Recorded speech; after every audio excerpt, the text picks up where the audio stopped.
মাত্র 5 মিনিটে কিভাবে আপনারা ছবি তৈরি করবেন পাসপোর্ট সাইজের। তো আজকে সেটাই আপনাদেরকে দেখাবো। তো সর্বপ্রথম চলে যাবো আমরা ফটোশপে। ফটোশপে যাওয়ার পর এখানে ফাইলে ক্লিক করব। ফাইলে ক্লিক করে ওপেনে ক্লিক করব।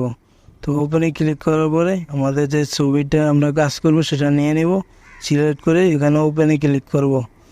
ওপেনে ক্লিক করার পরে দেখতে পাচ্ছেন আমাদের ছবিটা চলে আসছে। তো আমরা ছবিটাকে ফুল করে নিব।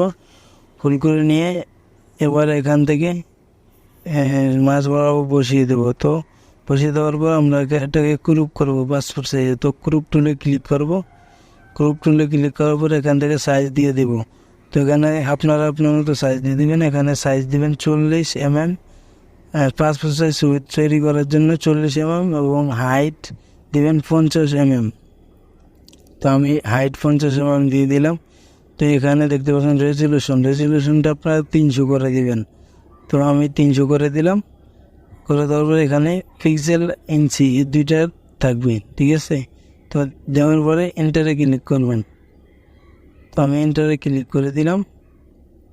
ক্লিক করে দেওয়ার পরে এবার আমরা এটাকে ক্রপ করব। ক্রপ করার জন্য আমরা যতটুকু প্রয়োজন ছবিটাকে ড্র্যাগ করে ততটুকুই নিব। তো আমি ড্র্যাগ করে নিলাম, এতটুকুই ঠিক আছে। তো আমরা আবারও ইন্টারপ্রেস করে দেব। তো ইন্টারপ্রেস করে দেব, দেখতে পাচ্ছেন। ইন্টারপ্রেস করে দেওয়ার পরে আমাদের ছবিটা এতটুকু হয়ে গেছে। তো আমরা এতটুকু ছবিটা এখন আমরা ব্যাকগ্রাউন্ড চেঞ্জ করতে হবে। ব্যাকগ্রাউন্ড চেঞ্জ করার জন্য আমরা এখানে পেন টুলে ক্লিক করব। পেন টুলে ক্লিক করে আমাদের পুরো ছবিটাকে আমরা মার্ক করে নেব। তো আমি এখান থেকে শুরু করলাম, পুরো ছবিটা মার্ক করতেছি। আপনাদের এটা কম বেশি হলে আপনারা Ctrl-Alt-Z প্রেস করে পিছনে আসবেন। তো বন্ধুরা এখানে আপনাদের কিছু কাজ আছে। তো আপনারা এখানে রাউন্ডটা কিভাবে করবেন। তো রাউন্ডটা করার জন্য আপনারা এখান থেকে ড্র্যাগ করে টেনে যতটুকু দরকার ততটুকু দিবেন। তারপর এখানে মাউস পয়েন্টারটা এনে অল্টার প্রেস করে এটা প্রেস করবেন, তাহলে দেখবেন কেটে গেছে। তো এভাবে আমি পুরো ছবিটাকে মার্ক করে নিলাম। আমরা যেখান থেকে মার্ক শুরু করেছিলাম আবার সেখানে নিয়ে শেষ করে দিব।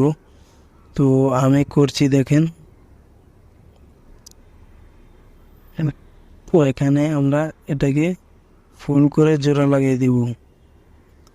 দেখতে পাচ্ছেন আমি আগের জায়গায় জোড়া লাগিয়ে দিলাম।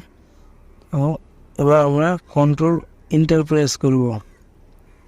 Ctrl-Enter প্রেস করার পর দেখতে পাচ্ছেন আমাদের ছবিটি সিলেক্ট হয়ে গেছে। তো এখন আমরা ব্যাকগ্রাউন্ডটি সিলেক্ট করব। সেজন্য আমরা Ctrl-Shift-I প্রেস করব। দেখতে পাচ্ছেন আমাদের ব্যাকগ্রাউন্ডটি সিলেক্ট হয়ে গেছে। তো আমরা এখন ব্যাকগ্রাউন্ডে কালারটি দেওয়ার জন্য আমরা টুল বক্স থেকে কালারটি নিয়ে নেব। তো আমরা ব্যাকগ্রাউন্ডে কালারটি সিলেক্ট করার জন্য টুল বক্সে ক্লিক করে এখানে কালারটা দিয়ে দিব। তো কালারটা আপনারাও কালারটা দিয়ে দিবেন। আমি এমন মতো করে বেশিরভাগ নীল হয়, নীল কালারটা দিয়ে দিলাম। তো নীল কালারটা দেওয়ার পরে এখন আমরা Ctrl-Backspace প্রেস করব। দেখতে পাচ্ছেন Ctrl-Backspace প্রেস করার পরে আমাদের ছবির ব্যাকগ্রাউন্ডের কালারটি চেঞ্জ হয়ে গেছে। তো এখন আমরা Ctrl-D প্রেস করে ডিসিলেক্ট করে দেবেন। আমরা আবারও টুল বক্স থেকে ম্যাজিক টুলে ক্লিক করে ব্যাকগ্রাউন্ডে ক্লিক করব। ক্লিক করার পর Ctrl-Shift-I প্রেস করে আমাদের ছবিটাকে সিলেক্ট করে নেব। আমাদের ছবিতে কিছু কাজ করতে হবে, ছবিটাকে কিছু ক্লিন করতে হবে। তো সিলেক্ট করে নিলাম। তারপর আমরা Ctrl-M প্রেস করে ছবিটার ব্রাইটনেসটা একটু বাড়িয়ে দেব। তো আমি বাড়িয়ে দিচ্ছি, দেখেন। তো আমার মনে হচ্ছে এতটুকুই ঠিক আছে। তো আমি ওকে করে দিব। দেখতে পাচ্ছেন ওকে করে দিলাম। তো আমরা এবার এখানে চোখটাকে একটু কালো করে দেব, যেহেতু ব্রাইটনেসটা বাড়ানোর কারণে চোখ সাদা হয়ে গেছে। তো আমরা এখানে টুল বক্স থেকে ব্রাউন টুলে ক্লিক করব। ব্রাউন টুলে ক্লিক করে দেখতে পাচ্ছেন ব্রাউন টুলে ক্লিক করলাম। সেখান থেকে ব্রাউন টুল এটাকে ক্লিক করে আমরা Ctrl-2 প্রেস করে বড় ছোট করে নিলাম। দেখতে পাচ্ছেন এতটুকুই ঠিক আছে। তো আমি এখানে প্রেস করব। দেখতে পাচ্ছেন চোখটা কালো হয়ে যাবে। তো আমি গুরুটাকে একটু কালো করে দিব। দেখতে পাচ্ছেন কালো হয়ে গেছে। তখন আমি চুলটাকে একটু কালো করে দিব। তো আপনারাও এভাবে করে নেবেন ব্রাউন টুলের সাহায্যে। আমি করে নিলাম। তো আমাদের ছবিতে এখন কিছু দাগ রয়েছে দেখতে পাচ্ছেন। তো আমরা দাগ রিমুভ করার জন্য এখান থেকে টুল বক্স থেকে ব্রাশ টুল হেলিং ব্রাশ টুল নিব। তো হেলিং ব্রাশ টুল নিলাম, অল্টার প্রেস করে ভালো জায়গা সিলেক্ট করে নিব ছবির। তো আমরা এই ভালো অংশ সিলেক্ট করে নিয়ে খারাপ অংশে প্রেস করে দিব। তো অল্টার প্রেস করে করলাম, দেখেন। তো আমার যতটুকু দাগ আছে আমরা সেটা সম্পূর্ণ রিমুভ করে দিব। ছবিতে কিছু কালো অংশ আছে, তো এটা পরিষ্কার করার জন্য আমরা এখানে ব্রাশ টুলে ক্লিক করব। ব্রাশ টুলে ক্লিক করার পর আমরা কালারটা নিয়ে নেব অল্টার প্রেস করে। দেখতে পাচ্ছেন আমাদের উপরে কালারটা এসে গেছে। তো আমরা এখান থেকে ফ্লোটা 23 করে দিব এবং অপাসিটিটা 22 করে দিব। তো করার পরে এখানে স্ক্রিনে প্রেস করব আমরা।